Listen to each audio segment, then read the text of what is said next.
everybody. Reporting to you again from the Glamour City, Hollywood.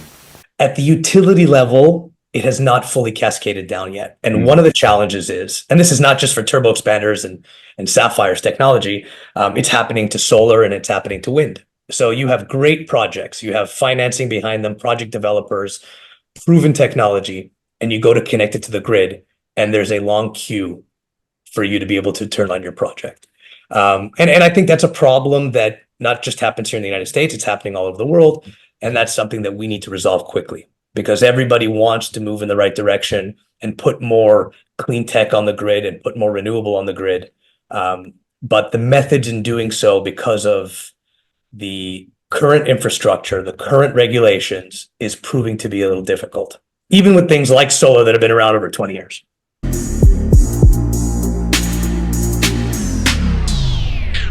If you love listening to this show, please consider giving a rating and a review on Amazon Alexa or wherever you listen. We want to continue bringing you this amazing content, and part of our ability to do that means that we need a big audience. Now, it may not seem like much, but rating and reviewing the show will help more people find us, just like how you found this show. Simply on any podcast platform, search for a show, scroll down to the bottom, and push 5 stars. It's that easy. Thanks for supporting the show.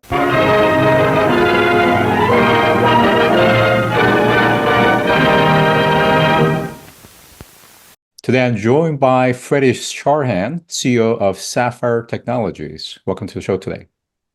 Hi, Scott. Thank you for having me. When we think about clean energy, carbon capture and sequestration, generally we think about moving away from oil and gas. Yet, the real world is much more complex when it comes to energy transition, especially when it comes to industrial and infrastructure. And that brings us to natural gas.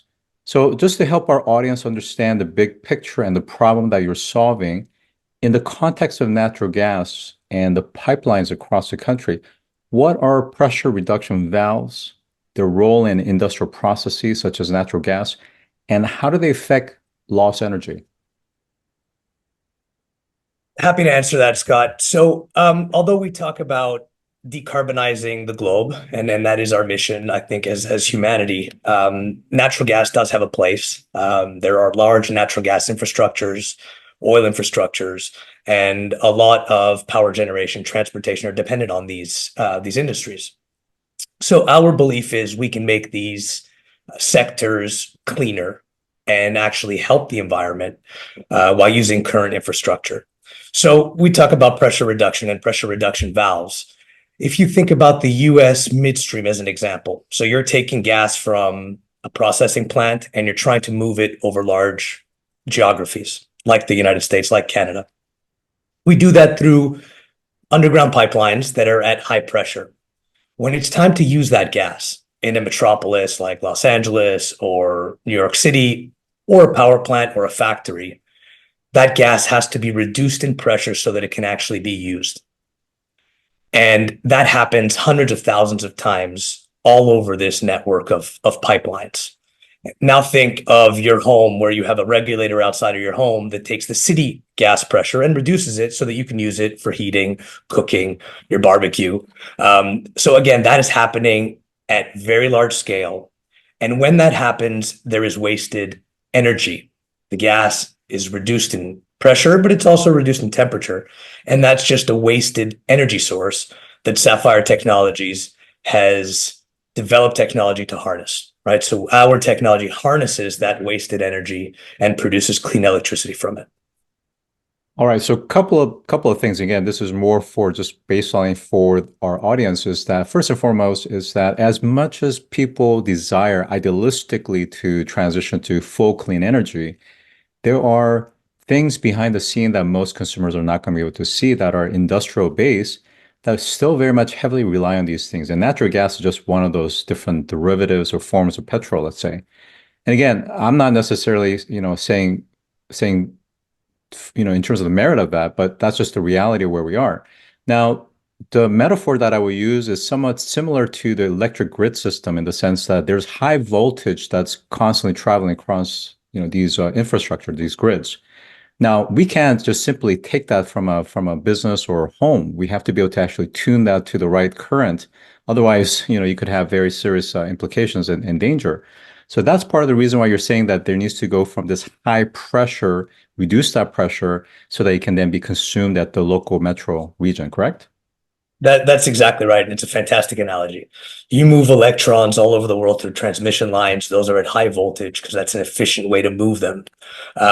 When it's used in the consumer base, that has to be reduced. It has to be conditioned and reduced. The same thing with natural gas, the same thing with other gases, right? Whether they're in refineries, at the wellhead, in the midstream, there are changes of pressure throughout all of these networks, just like there are changes in voltage in the electric network. So let's just make sure we understand the problem clearly is that when a natural gas distributor or a local metro supplier reduces that gas pressure, what does it involve? And is there, in fact, a large carbon footprint in that process? So there isn't additional emissions, or there isn't much other than leak. There isn't much additional footprint, but there's waste. So they are reducing the pressure of the gas. I'll give you some example numbers. So from 1,200 PSI, that's a high midstream pressure, down to 700, 600, a more distribution that you would see kind of in your residential areas. That pressure is reduced through a regulator valve. Okay, and again, think about the regulator on your propane barbecue or the one outside your house, but much bigger. But it's doing the same thing. It's reducing the pressure to make that pressure usable for the consumer. When that happens, there's a change in state in the sense of there's a change in temperature, and that's waste, right? Think of temperature and pressure, and you have two different conditions on the inlet of the valve and the outlet of the valve. The different conditions of that gas, there is now wasted energy in that reduction of pressure. Yep. And we've found a way to harness that and convert it into electricity. So again, more for our listeners than anything else is if for those that have started to drive electric vehicles, they have started to become more familiar with regenerative braking. And it's this notion that when you're braking, you're not just simply allowing that energy to go to waste, but you're reharnessing that energy for electrical purposes. So with that, can you go into what Sapphire Technology does? Sure, absolutely. So our technology is based on advanced magnetics.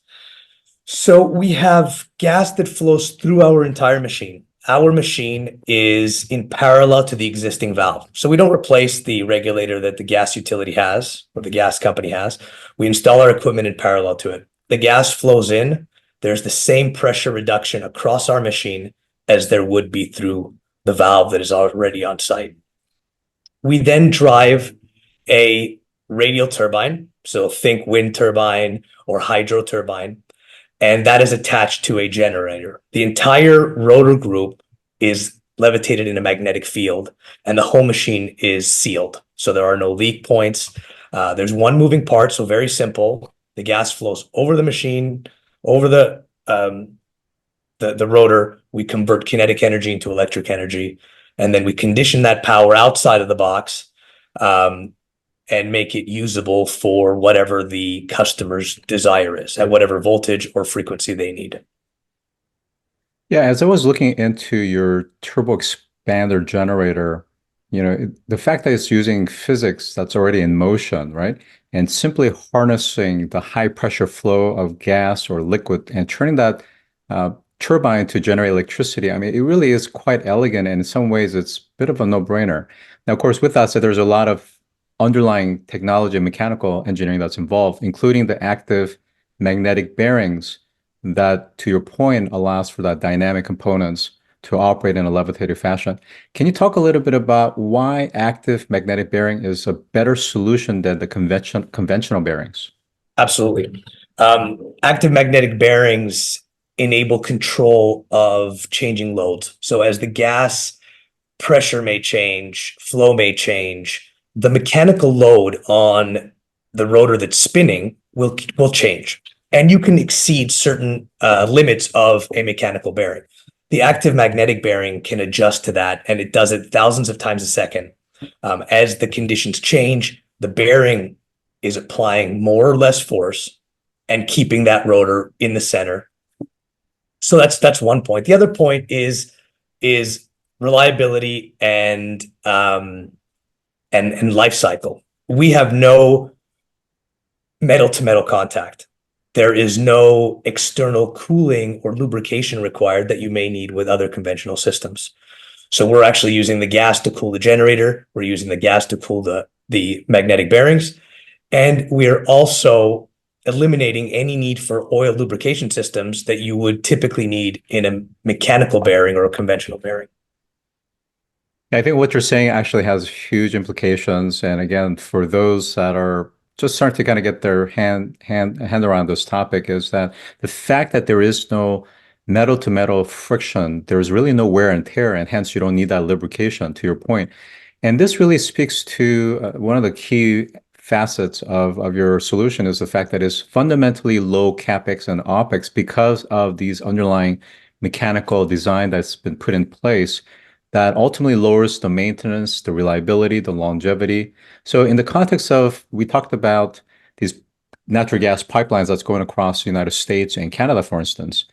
If we have to implement potentially millions of units, I can't imagine having to do lubrication and maintenance and repairs on those things. But here we got a fairly passive system that really doesn't need much of any kind of maintenance. Isn't that right?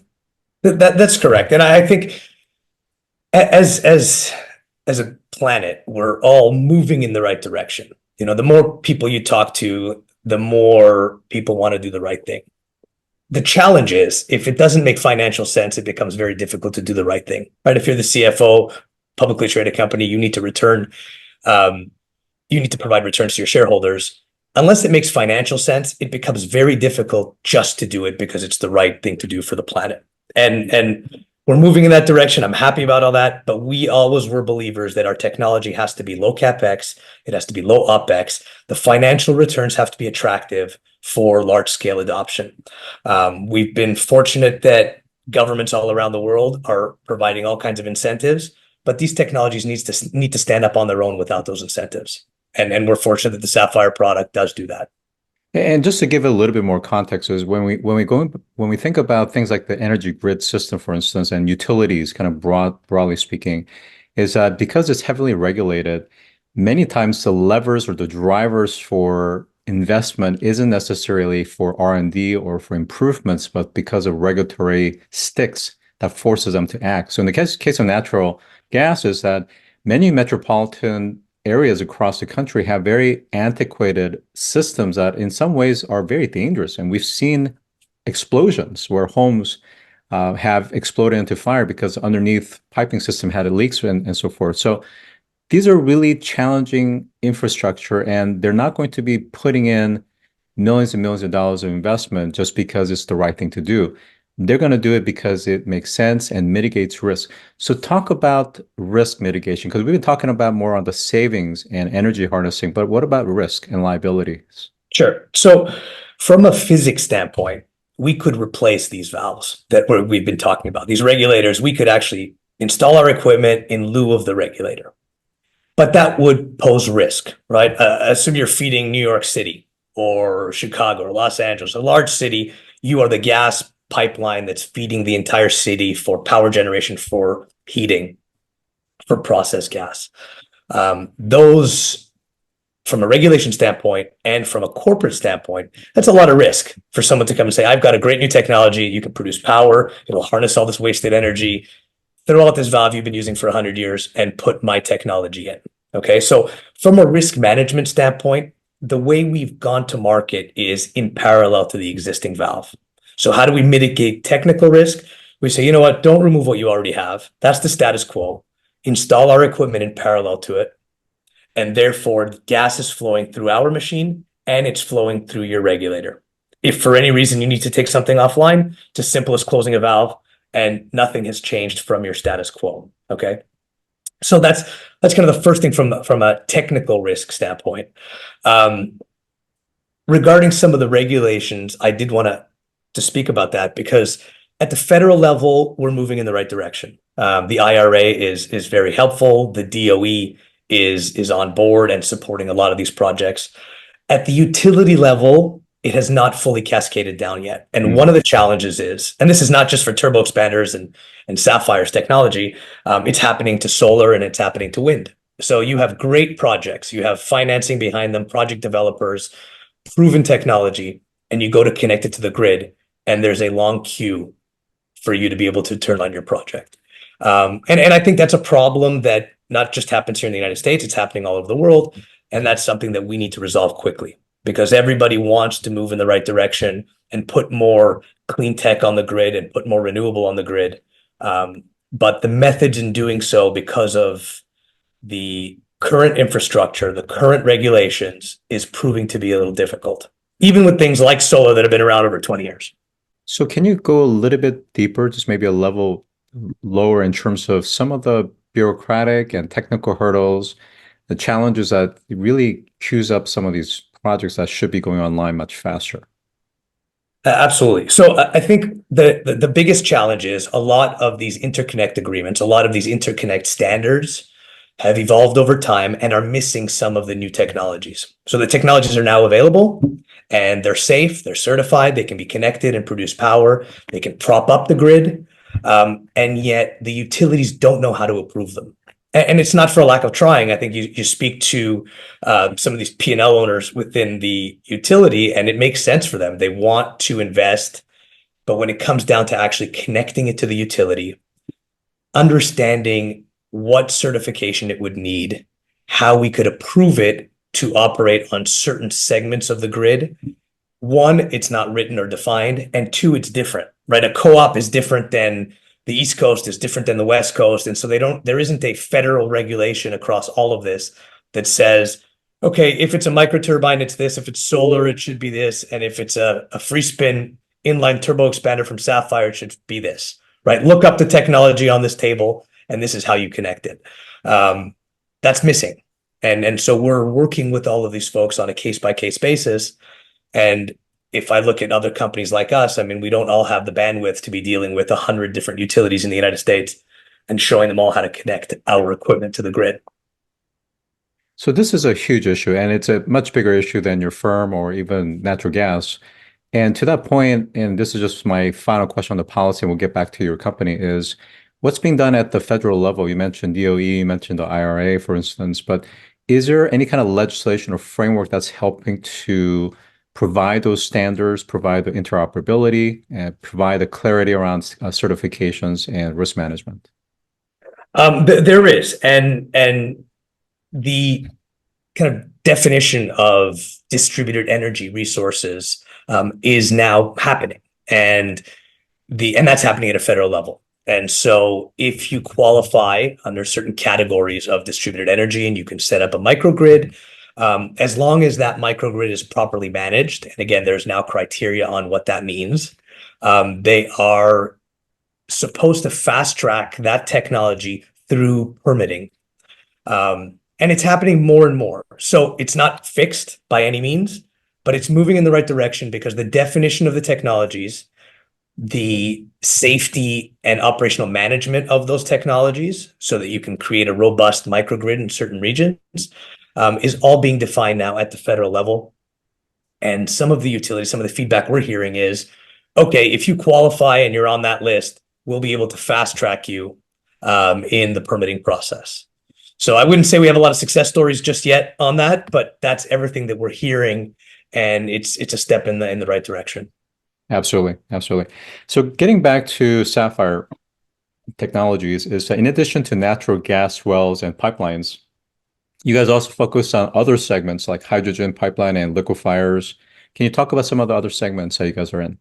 Yes, absolutely. So on the natural gas side, it really is from the wellhead to the city gate. Okay, so there's multiple applications there. So you have the wellhead that's very high pressure.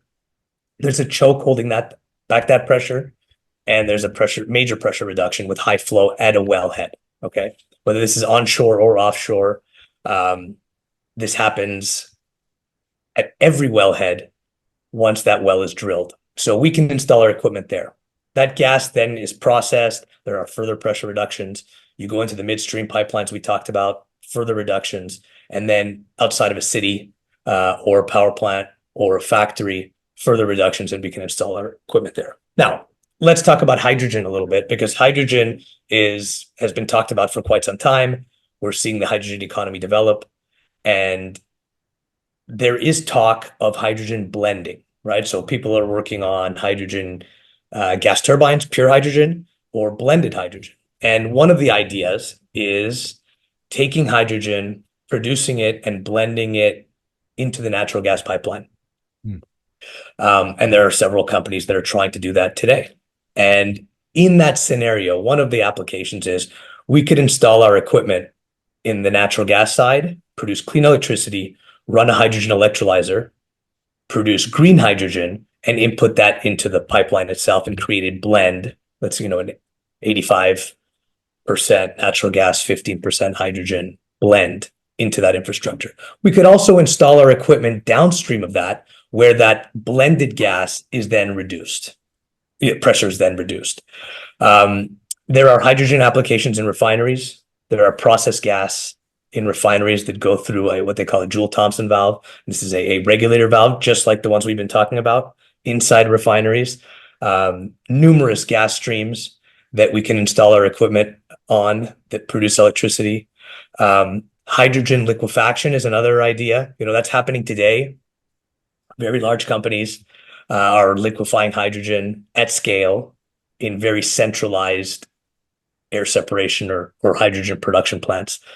And there is some talk about that becoming decentralized. So you will produce hydrogen and liquefy hydrogen at an airport or a shipyard or a train station or an airport, right? So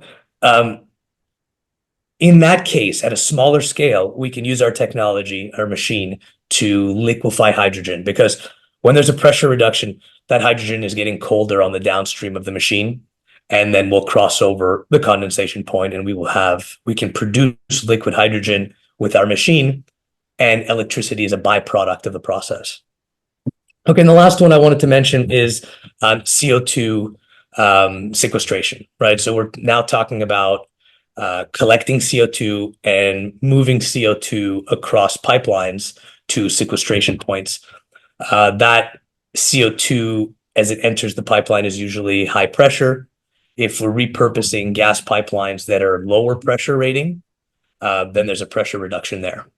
And then if that CO2 gets reduced again, going into the sequestration point, there's another pressure cut there, and we can harness all of that energy and produce electricity throughout the whole process. So the gases that go through our machine, the type of gases is quite vast, right? I mean, we're focusing on natural gas now because we're getting orders with natural gas, and natural gas infrastructure exists today. But as the world changes, these applications develop more, we are positioning ourselves to have hydrogen flow through the machine, CO2 flow through the machine, compressed air energy storage is another application. So as long as it's a gas and the pressure is reducing, it's something that we can do with our technology. So one point, and then I'll get back to the gases, is I know that for several years, there's been quite a bit of research and studies being done around how do they use existing natural gas infrastructure for the movement of hydrogen. But my understanding is that fundamentally, because these are different molecules and or the atomic levels are different, because hydrogen is of different size, it's more likely to escape and isn't really conducive to use existing infrastructure. So in the case of mixing or blending, how feasible is it? Or are we really seriously, for hydrogen to become viable, we need a parallel or entirely different infrastructure? From what I've read, I'm not a hydrogen expert, but from what I've read, we can blend almost up to 20% hydrogen into the current infrastructure without it causing any major issues. And some of the issues you deal with is, one, potential leak because it's a much smaller molecule, and two is hydrogen embrittlement or materials issues with the current pipeline. So I think you can blend, but I think there's a limit to how much you can blend. Pure hydrogen, if we were trying to put pure hydrogen through our current natural gas pipelines, I don't think that would work. I haven't read anything that said that would work without some other technology, like internal coatings or another pipe within a pipe. There's other things that I've heard of that are there's some development being undertaken in those areas, but I don't think you could just put high pressure hydrogen into our current natural gas pipeline at 100% at pressure and have it and expect it to work. Yep, absolutely agree. So in terms of future markets that you guys could explore, again, when I think about gases and just pressure, there are lots of places. I mean, even if you just walk through, let's say, New York City, for instance, underground, there is nothing but pressure, right? Steam. I will take even a very far extreme. There's one nuclear fusion startup that's using the fusion energy, but ultimately heating up water, and you get a lot of high pressure steam, for example.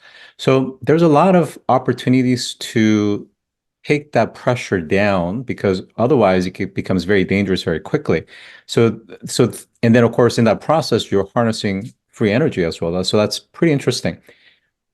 Taking it a little bit adjacent, again, I'm not saying that you guys can pursue this anytime soon, but there are almost like free opportunities in the sense of, let's take the example of airplanes where they're descending and they're trying to actually slow down for their taxiing purposes.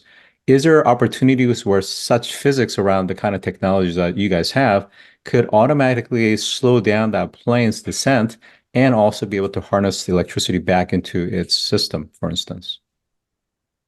Yeah, that's actually a great one because a lot of the folks that are focusing on electric propulsion or hybrid electric propulsion are thinking of that in the same way of the regenerative braking idea that you just mentioned earlier. It's not a market we're focusing on right now. I think we have to be selective because of our size, because of the growth rate. I mean, we're scaling quickly, and we need to be focused on the opportunities that can generate revenue and can scale today. I think from a physics standpoint, from an engineering standpoint, the examples you gave are all doable. They're all feasible. They're all doable. We've looked at them. They're not our corporate strategy today, right? So we really are focusing on the entire natural gas transition, right? So natural gas, we believe, is here for a while. We believe it's a transition fuel.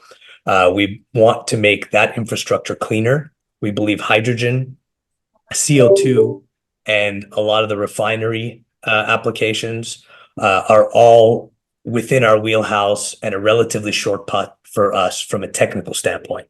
And that's why we stay focused kind of in that space. Can we do steam? Can we look into aviation? Can we look into other transportation applications? Absolutely. They would work technically. We just don't have the bandwidth to focus on everything at the same time. Of course, of course. And I completely understand that. For the remaining time that we have, can we just briefly talk about how would your technology get implemented from an installation into the piping, the plumbing, and the wiring? And also, there is one element of maintenance. My understanding is that there is a periodic cleaning of the air filter. So how would that work if you have potentially tens of thousands of these implemented?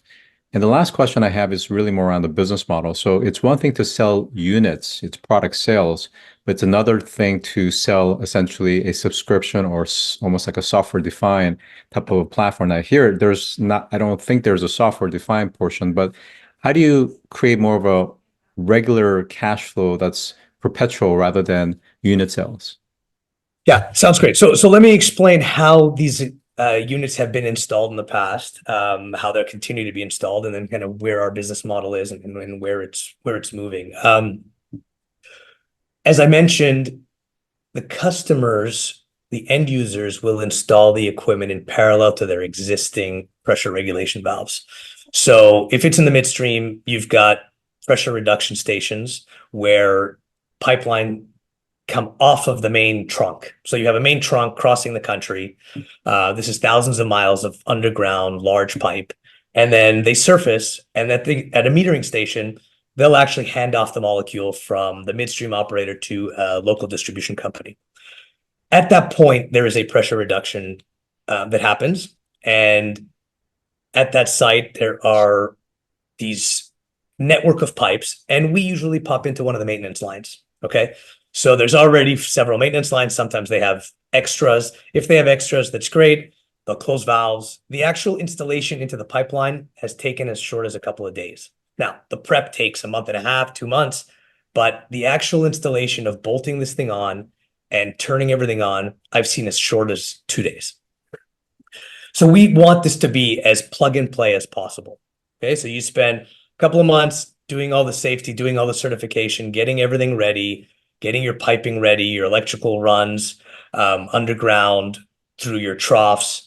You put the electrical processing equipment on pads, and everything is ready to go. And then when it's time to install, they don't even need to take the rest of the site offline, right? They're just closing valves onto the maintenance line that's there, and that's where we install our equipment. And our equipment, to give everyone an idea, is about 5 feet long and 2.5 feet in diameter. Okay, so that's quite a small, power dense machine.